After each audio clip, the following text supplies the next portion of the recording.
to this second episode of the Paddock Paradise podcast. Today we'll be sitting down with Jan Brooksbank. Jan's from the UK, but she's lived in the UAE for almost 20 years. Oh, horses didn't go lame at all, really, no. That bit was the smoothest bit. Jan's been trimming horses professionally for the past 10 years and was involved in setting up the first Paddock Paradise track system in Dubai. We persuaded, and we took them all barefoot. And we took the whole of the riding school bitless as well. Other people may not necessarily be at that same stage, and trying to persuade people and bring people along with you. So, Jan, do you want to tell us a little bit about yourself? About, in terms of natural horse care, where you came from, how you ended up in natural horse care. Yes. All the things that you've done, because you've done quite a bit in the past. I have. Well, I've been riding since I was a child, and I'd just grown up very traditionally in the UK. I've had horses all my life, and I say traditionally, sort of British Horse Society, did the British Horse Society instructors course. Pony club, teaching with a pony club. Uh-huh. Having said that, my horses were always out all summer. They were always out for part of the day if they were stabled in the summer. And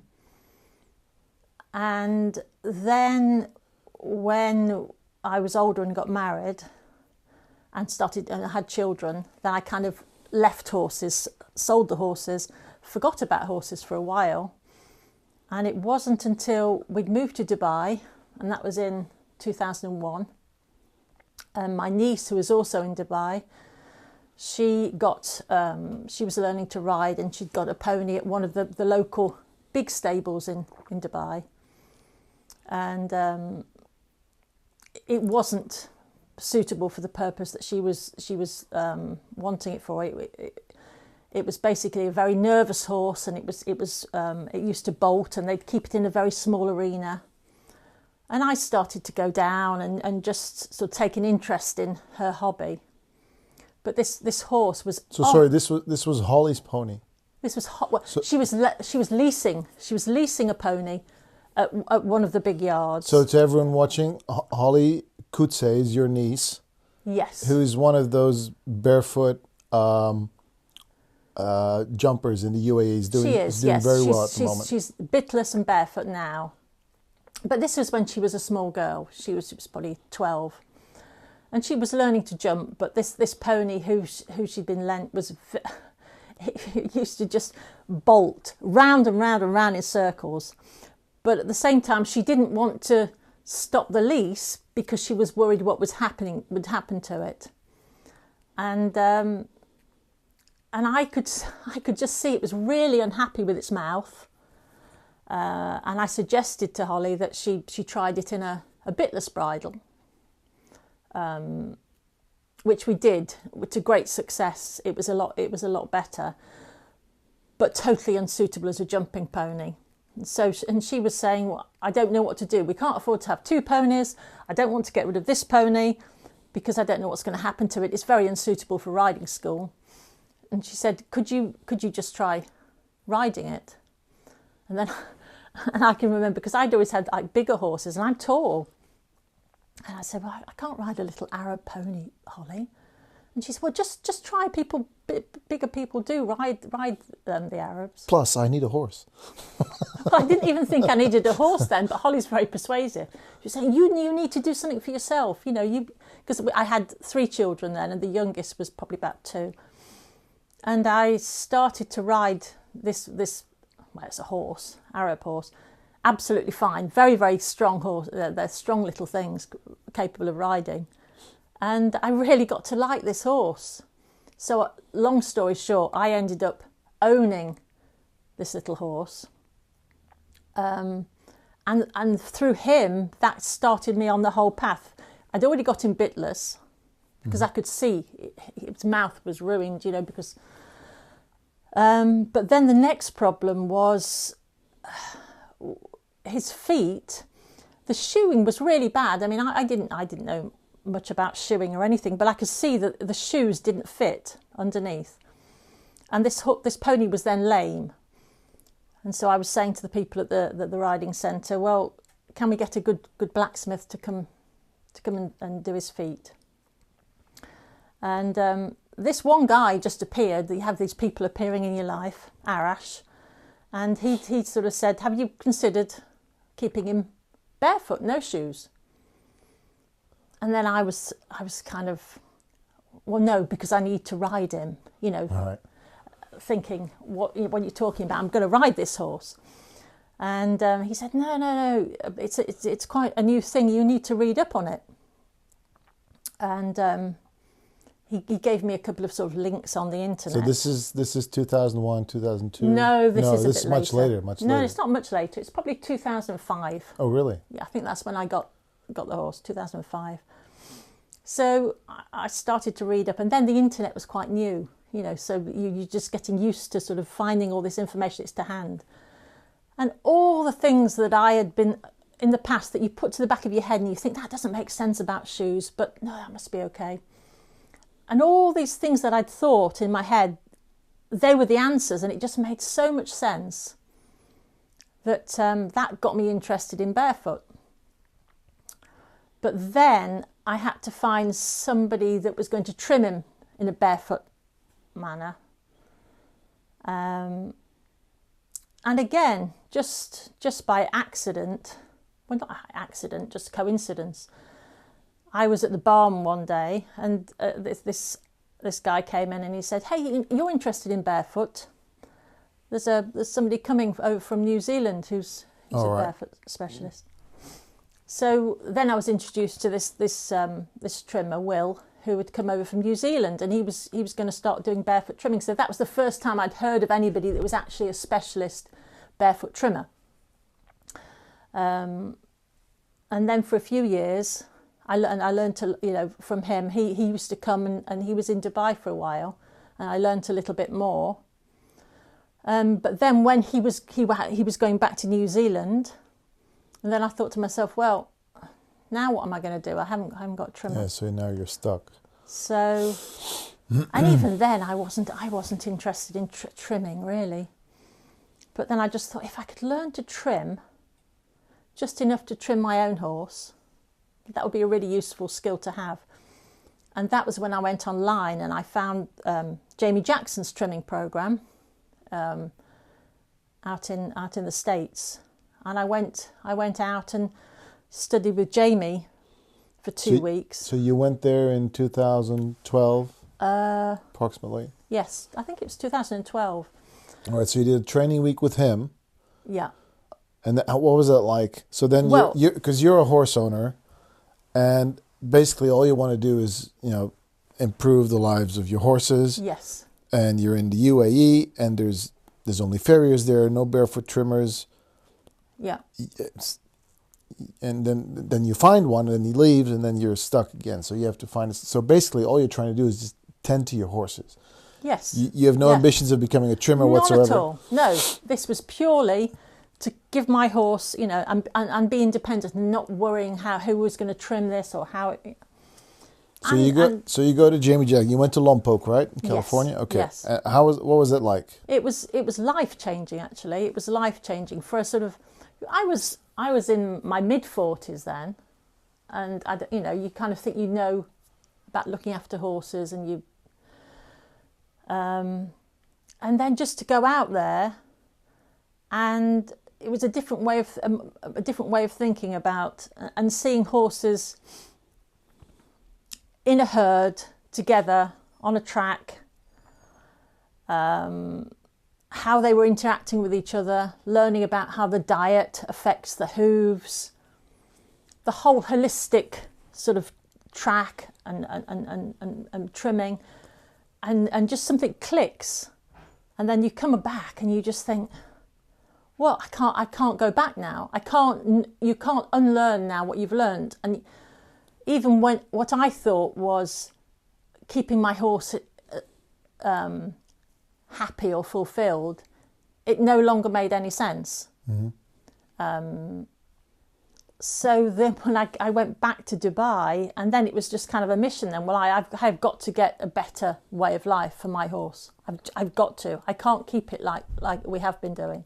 That's not acceptable. But then what do? You're in Dubai. Yeah, there's a shitload of horses there. They're everywhere. There's masses of horses. But they have it's a different culture. It relies. There's many expats. There's all different people from all across the world, different opinions, different ideas, and the stabling conditions are quite traditional. Yeah. So what do you do? There's lots of space, but it's not. Yeah. It's very much a keeping your horse safe, as in, there's no big paddocks where you can let your horses out together. If horses are allowed out together, then they have their own paddock because they might kick another horse. Now, even before I'd gone out to Lompoc, I'd managed to get my horse with another horse out every night, all night, which took quite a lot of doing. But it was in a very small enclosure, and I was always fighting for more hay because hay's expensive in Dubai. Tell me a little bit about this, because there's many challenges in Dubai, like there are many challenges in the UK or the Netherlands. This is what I've learned. Everywhere you go, there's different challenges. Now in the UK, we have to mediate with all the grass and all the wetness. In Dubai, there's hardly any wetness. Yep. There's no grass. So you'd think problem solved. Yes. But does it work like that? No, not at all. Not at all. We've got all that space, but we're not using it. Right. We're not using it. And if we do use it, we're dividing it into tiny little pens for each horse. And then what about the quality of the hay? How do you... The hay is a massive problem because, A, it's expensive because they're not growing their own. A lot of it comes by plane, So they're shipping it in from America? America's a big supplier. Oman, Pakistan. But we don't know anything about where it's grown. We don't know the conditions of it. And if you get a good batch, there's no guarantee You'll get the next supplier is coming from. It's very difficult to learn about it, so that's always a problem. Why is it so difficult? What is it about that culture there that makes it so difficult to get an angle on where your hay is coming from? I don't know. I don't know particularly why it's so difficult. Is it? Do you need to have contacts or? Well, I think as well. Nobody has a horse in the UAE, and is keeping it at home. So your horse is going to be kept in a big yard with lots of other horses, which is run by a yard manager, and he is dealing with all. It's a full livery. It's a full livery system. You don't do part livery. You don't provide your own hay. You choose your yard, and that yard provides hay, feed. So you're at the whim of the yard owner, basically. Okay, so that's not much different from what we see here in Europe. There's a lot of liveries where you get what they give you, right? So I think there's there's probably quite a lot. The traditional ones, at least. Yes. Yeah.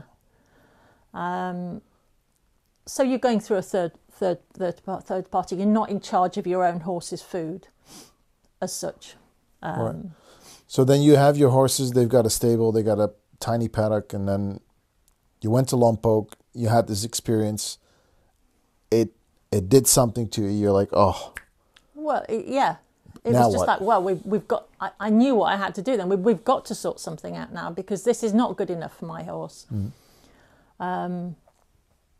And so then when I came back, and I was telling everybody about it, and you kind of expect everybody to go, oh yeah, fantastic.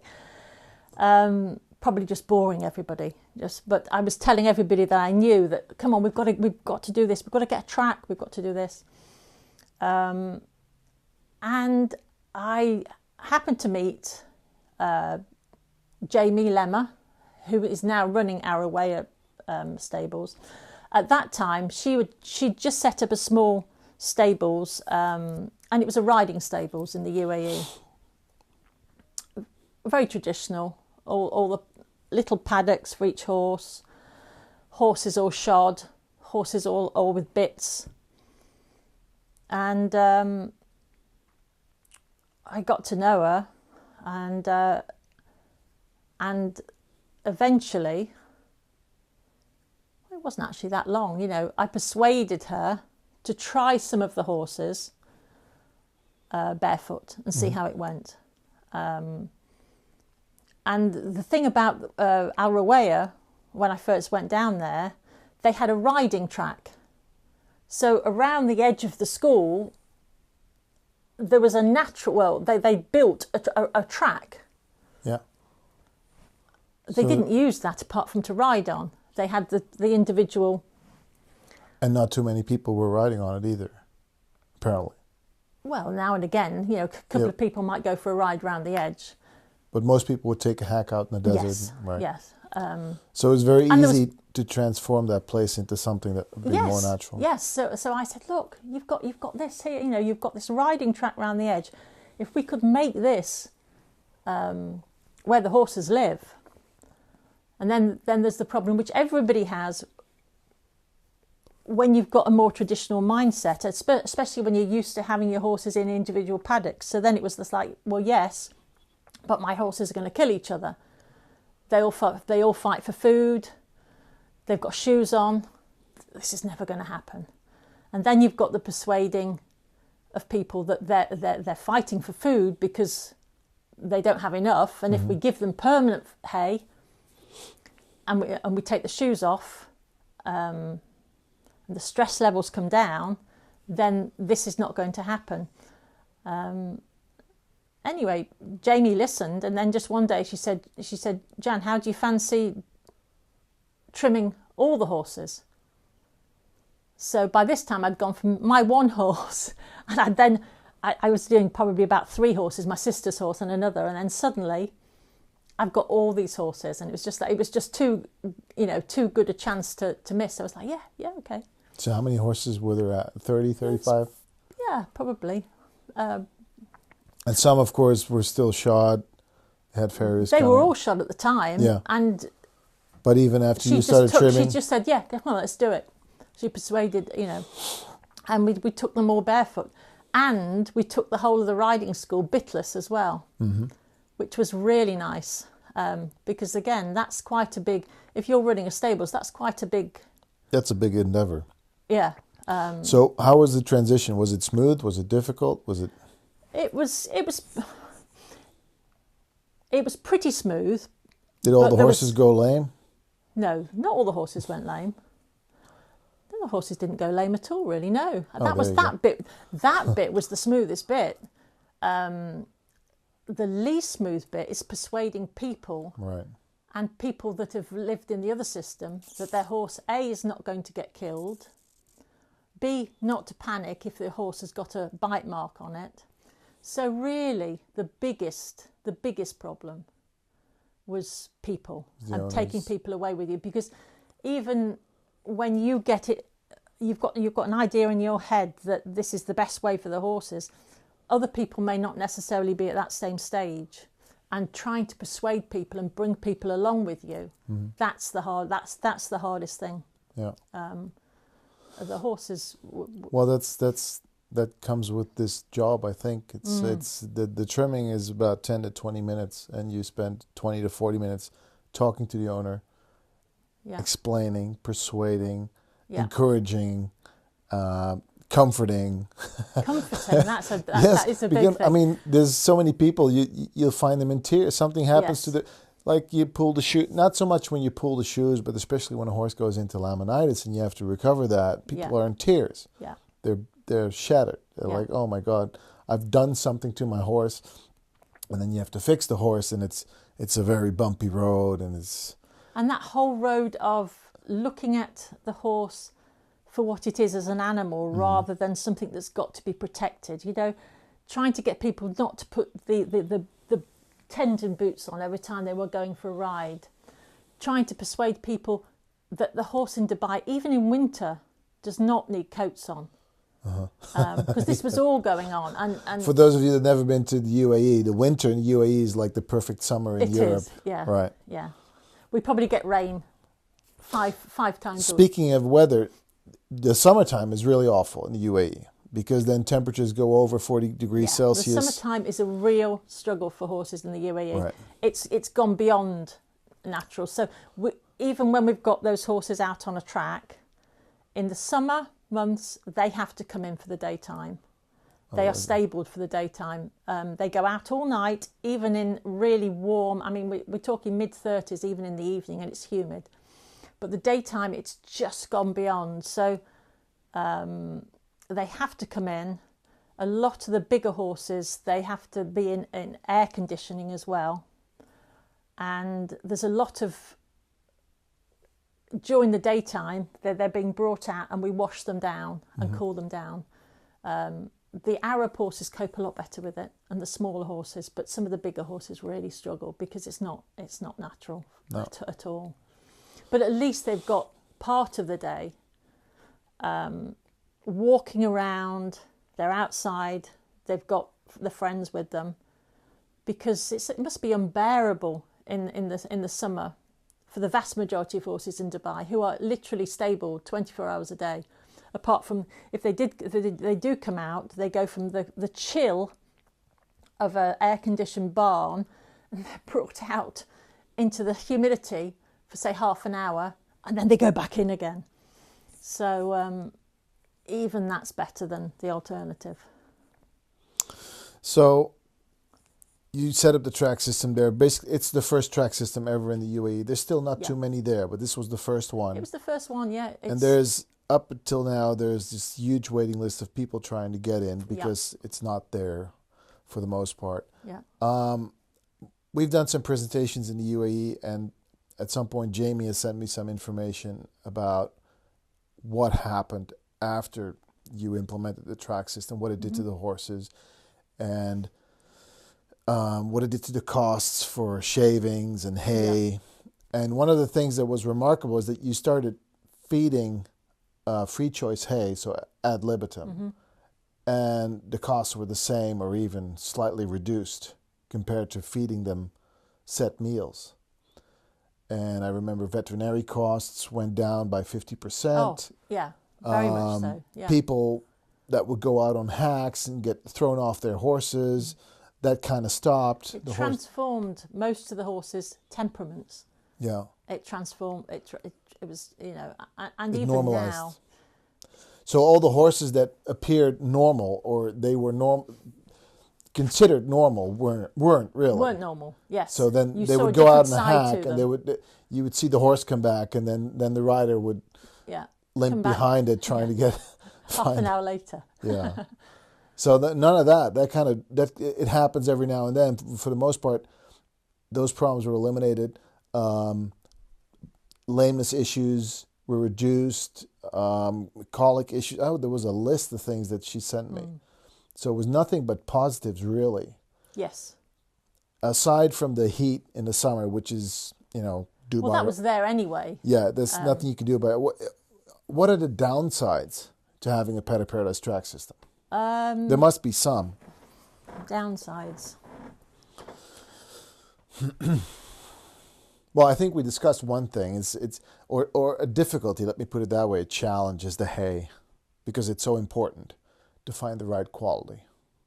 Yes, but you could argue that would be a ply. You've still got to find the hay if they're stabled, haven't you? I don't know if it's a downside of a track system. Yeah, but it becomes when you're on a track system, it becomes a bigger thing because you're relying on a track system and not on a field. Yes. Now, of course, in Dubai you don't have the field. And of course, when you take the shoes off, you can't hide anything. So if you've got any problems, it's there for you to see. You can't hide it underneath a shoe and hope it goes away. You kind of got to get the feed right. Otherwise you're going to get problems. So the hay is a big issue. The hay is trying to find a good source of hay, trying to keep the source going, and enough good quality hay.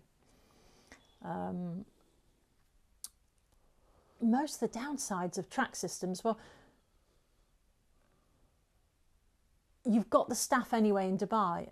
I mean, I noticed you know, back in the UK, it's Yeah, quite... just to clarify, you moved back to the UK 2 years ago. Yes. So you've yes. been in the UAE for 20 years. And now I'm same horses. Same Still got horse. the original horse that started it all off. So we've all come back here. And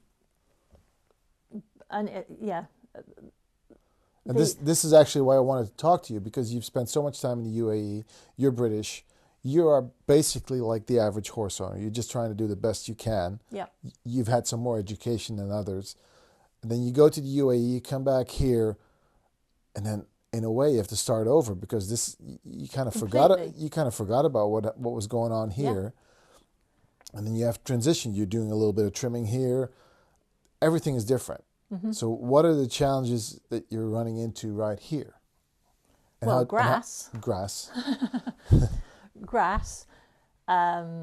Doing everything myself, because at stables you've got the grooms staff and you know the sort of the maintenance of keeping a track clean, keeping the hay out, you know.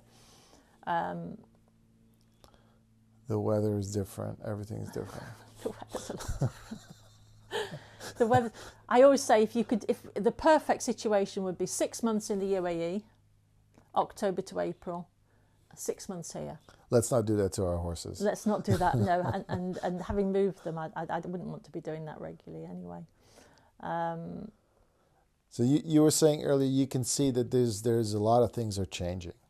And you haven't been here. Well, you were here every now and then, of course, but you haven't been I've here not for been here 20 as a horse years. owner, not in the horse sort of world. Right. Here. So from that perspective, you see a huge change that has come in the past 20 years. It's a huge difference. Are things changing? Things are changing. I'm not going to say it's a huge difference, but the whole barefoot thing is definitely changing. The whole barefoot idea. There's an awareness. There's more of an awareness, much more of an awareness. So where do you feel it's going? Is it going in the right direction? Yes, I think so. There's more and more track systems being set up, isn't there? There's more awareness of track systems. The hard part we've got here is the grass. You know, there's a danger that if you don't do it properly. Well, the thing is, if you have a track system, you can have the best track system in the world. But if the diet aspect of the track system, if you don't meet the demand, so to speak, then the track system may fail. Yes, you can then that gets the danger of people saying, well, it doesn't work. And there's a lot of misinterpretations about what a Paddock Paradise track system is. And a lot of people use it to get weight off their horses, or they use it to have the horses move more, or whatever reason they have. But in the end, of course, the objective is to stimulate more natural behavior and control their feeding behavior, because most environments that horses live in are not too suitable for the horse. Yes. Yeah. So again, you can have the best track system in the world, but then that's why I was saying earlier, if you don't have the hay managed properly, then you can still have a problem, because basically hay is grass. It's just conserved grass. Yes. Yeah.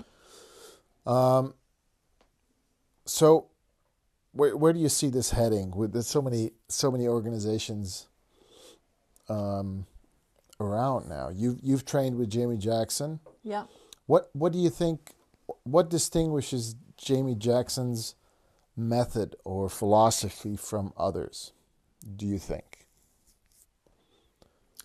I'm not that familiar with a lot of. I mean, there's a lot of little schools of thinking. I think the main thing is just sticking to the natural hoof. There's no sort of little tricks. There's no magic to it. No it's shortcuts. recognizing the foot. Forgot what I was going to say now. As what? As a natural entity, or yes.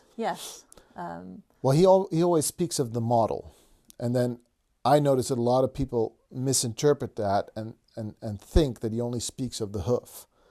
but when he refers to the model, the hoof is part of the model. Okay, To yes. him, the model is the wild horse in its It's adaptive the environment. holistic. That's the whole thing. The whole It's thing. like, With its but that's our model in the sense that this is the horse in its natural environment. So whatever we do to the horse in a domestic environment should somehow replicate or simulate what's going on there. Mm-hmm. And from there, by doing that, you kind of steer the horse in the right direction without actually steering. You're providing things and you're letting go. And I think if we're going in as natural practitioners, we are advising people on the whole aspect, not just looking at the foot and saying this foot is wrong or this foot is right, but realising that that is just a product of whatever else is going on. And if we haven't got whatever else is going on correct or near correct, then we're never going to see the results in the foot. You know, it's not like we can just chip a little bit off and make things better. We've got to look at it as the whole horse. Yeah, and this a content, happy horse as well, not just. and it seems there's a lot of people that are aware of this, aware of the holistic aspect of taking care of horses, and especially when you take horses barefoot, that you need to take things into consideration. But there's also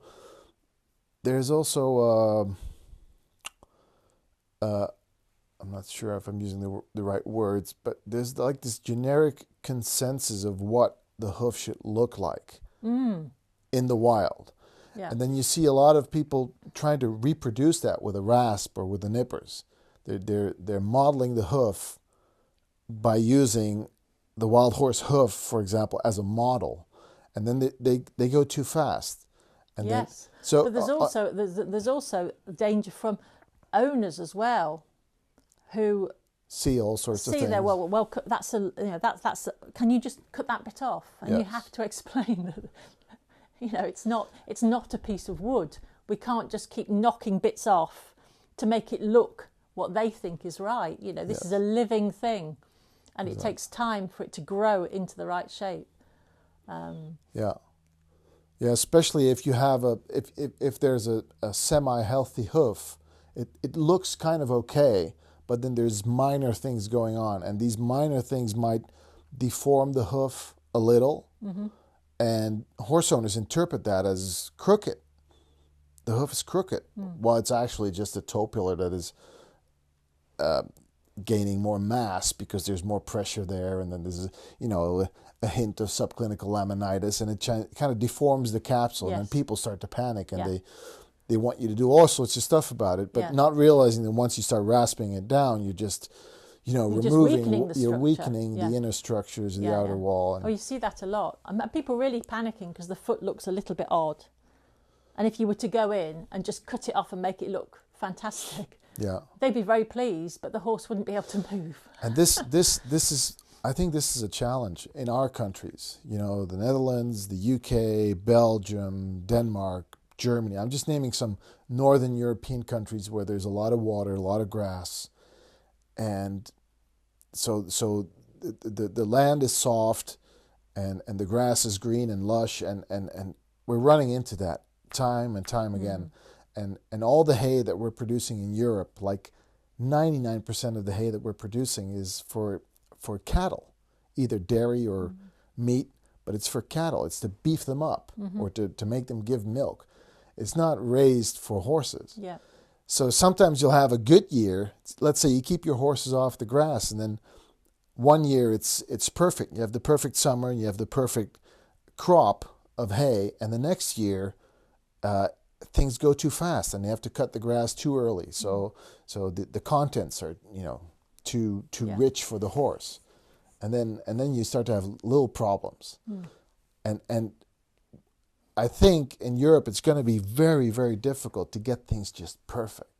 It's going to be impossible. You need the right track. You need the right Yeah. surfacing for the environment, and then you need to have that perfect hay, and it's very, very difficult to get it perfect. So we're always going to run There's into always going to be problems. always going to be Yeah. imperfections. Yeah.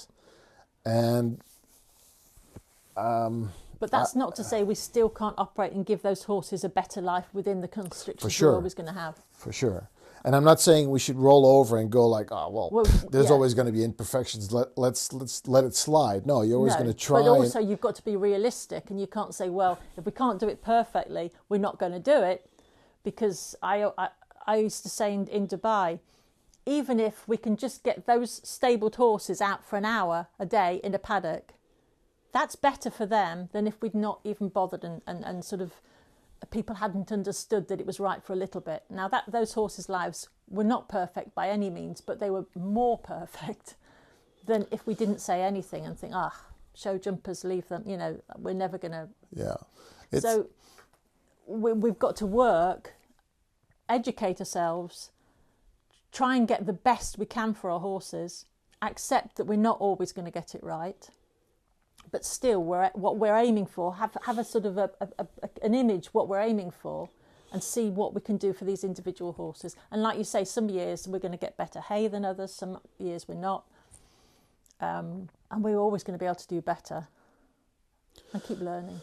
Yeah, and I think people have their horses, let's say, for their convenience. They want to ride them, they want to go into competition with them, or for whatever reason they have the horse for them, Mm-hmm. right? So I can sympathize with people that go like, I want to have my horse nearby, and there's all sorts of things you want. But also sometimes your horse might have so many problems that you might have to move it somewhere where you can't be there every day, just to make sure that he or she gets what she needs. Yes. Because that's the nasty thing about especially laminitis, or the consequences of a poor diet, is that horses can go on for years and not show many problems, and then all of a sudden the bucket flows over and you're in a shitstorm. Because when the horse goes into acute laminitis or whatever, you've got so many problems you have no idea. And so I think it's important that we educate people to think about things preventively and holistically, to look at the bigger picture, understand where the horse is from, understand what they need, and then try and do the best they can within that framework. Yes. And if it doesn't work out sometimes, okay, that's fine, but don't forget where we're coming from with these animals and what it is they truly need. Try to not let your needs surpass those of the horse, because then we're not going to change anything. And they give so much to us. The very least we can do is start to think, well, what can we do for them in return? Because they really are amazing animals, really, aren't they?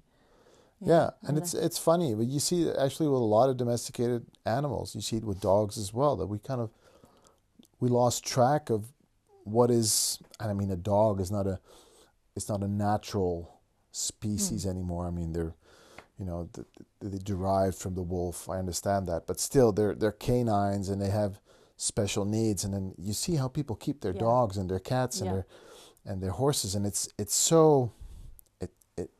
completely off from what their natural needs are. And it's not intentional either. No. It's not intentional. No, they think they're doing the best by giving them the best like they would give to their children, and not sort of just stepping back and thinking, well, that's not actually best for this animal.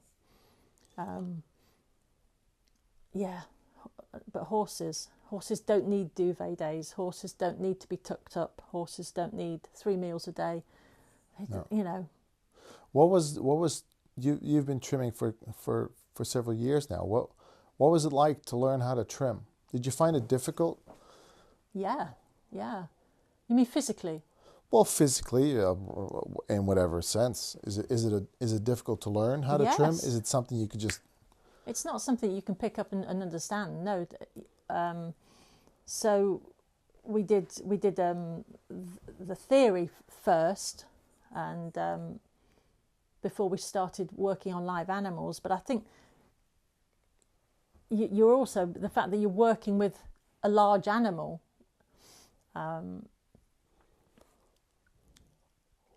It's a lot physically to begin with. It's impressive as well. to be under such a big animal. Yes. Usually you're on top, and all of a sudden, I remember when I started trimming, because I grew up with horses, and I had ridden horses throughout my childhood, and then I started trimming in my mid-20s, and the first time I got under a big horse, I was like, holy mackerel, those things are big. Yeah. And you're not used to that from that perspective. But it's enjoyable, isn't it? And I always just think when you get it, when you're under there and you think these horses are trusting you, and you kind of your mind goes clear, and I just concentrate on this foot. It's just really nice working with the horses. Yeah, it is. I get a lot of enjoyment from just working, from being with them. But it's certainly a skill that takes time to master, isn't it? But well worth it. It's what I find so interesting about it is that, and this is all, these credits all go to Jamie Jackson, because the natural wear patterns that he speaks of, the natural trim, the whole natural thing that goes on in the foot, you're mediating with it. So you get under the horse, and you have all these big tools, but then you're looking at the hoof, and the horse is doing some of the work, and you're doing another part of the work. You mean you're saying he's doing some of the work? He's wearing it when you're not there. Yes, so the horse is wearing down the foot to some extent, and then you have to remove the things that he can't remove. Yes. And that's that. And if you become skilled at that, you can see it's a very interesting craft. It really is. It's more than just rasping it in a certain shape. It's like there can be, tiny little specks of horn that you just need to leave alone, because those are what balances out the foot naturally. Yeah. And it takes time to recognize these things, and it's very interesting. The term barefoot, and I'm probably going to mention it several times again, because I'm struggling with that term a lot, and I'm hearing it more and more. Even in the Netherlands, they now have some training programs that refer to barefoot. But when I think about barefoot, it's very generic. It doesn't explain what it is. It could literally be anything. What would you use instead? Well, that's a good question, because I refer to it, when I trim a foot, I execute a natural trim, so it's natural trimming. As far as that can be natural, but you understand. Yeah. So I don't know, but it tells me that it requires more education, because, well, in reality, barefoot, it doesn't explain what it is. So I'm wondering how can people learn to see the difference between things? How can they see the difference between all these? There's so many philosophies and methods, and so many people that think they're on the right track, and everyone has their own. Well, everybody thinks that. Yeah. Everybody thinks they are. But how do you, as a horse owner, how do you find your way through that? Because I know how to find my way, but and probably a lot of horse owners do too. They know how to find. But in essence, how do you find your way in a community of barefooters that all do something different? How do you do that? Do you have any? I've not got any idea really. No, any idea than when you have a farrier. I mean, I'm sure there's all the farriers have got different methods, isn't there? There's all the new. You wouldn't know really until you've met the person and you spoke to them, and you. There's not a sort of. There isn't a way, is there? We're all lumped under the same umbrella. Yeah, I see what you mean. So in the end, it's all choices. But I'm just saying the term barefoot comes up so much that you would say it's a thing, but then you can't define barefoot because it's many things. And if you can't define it, then how can you figure out what it is? Because your barefoot might be something else than my barefoot. But if you're talking about the general public, they still wouldn't understand, even if you said you were a specific one way, because until you actually go into it. If you told them you were so-and-so method, they wouldn't even know. When you first take your horse barefoot, I suppose it's probably hit and miss. And unfortunately, if you get the wrong person, your horse is lamed or it doesn't go very well, and you think, this is useless, this barefoot, I'm putting shoes back on. But I'm not sure I'd know how to. Maybe it's too much to ask, really. I think it probably is. It probably is. Yeah, because the way I look at it, I'm thinking we're dealing with a horse. We're dealing with an animal, an organism. It's come through evolution in a specific way, and the outcome is the horse, and a horse is a horse.